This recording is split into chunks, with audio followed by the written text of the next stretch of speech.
شروع کرتا ہوں اللہ تعالیٰ کے نام سے جو بڑا مہربان نہایت رحم والا ہے۔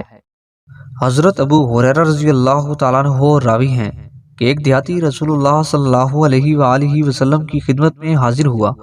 اور عرض کیا، یا رسول اللہ، مجھے کوئی ایسا عمل بتا دیجئے کہ جس کے کرنے سے میں جنت میں داخل ہو جاؤں۔ آپ صلی اللہ علیہ وآلہ وسلم نے فرمایا، اللہ کی عبادت کرو، کسی کو اس کا شریک نہ ٹھہراؤ، فرض نماز پڑھو، فرض زکوٰۃ ادا کرو اور رمضان کے روزے رکھو۔ یہ سن کر دیہاتی نے کہا، اس ذات کی قسم جس کے قبضے میں میری جان ہے، میں نہ تو اس پر کچھ زیادہ کروں گا اور نہ اس میں سے کچھ کم کروں گا۔ جب وہ دیہاتی چلا گیا تو رسول اللہ صلی اللہ علیہ وآلہ وسلم نے فرمایا،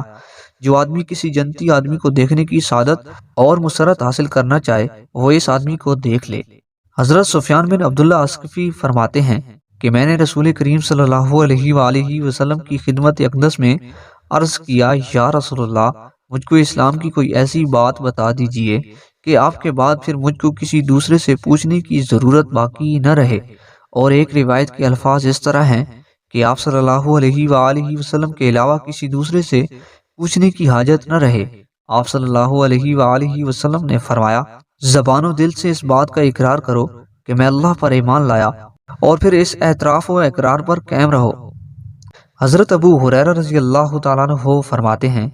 کہ رسول اللہ صلی اللہ علیہ وآلہ وسلم نے فرمایا کہ اللہ تعالیٰ فرماتا ہے، ابن آدم یعنی انسان مجھے تکلیف دیتا ہے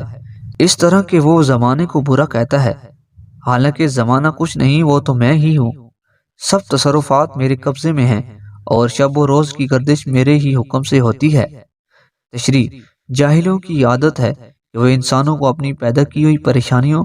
اور مصیبتوں کو برائی کی صورت میں زمانہ اور وقت کے سر پر ڈال دیتے ہیں اور اپنی زبان سے اس طرح کے الفاظ نکالتے ہیں،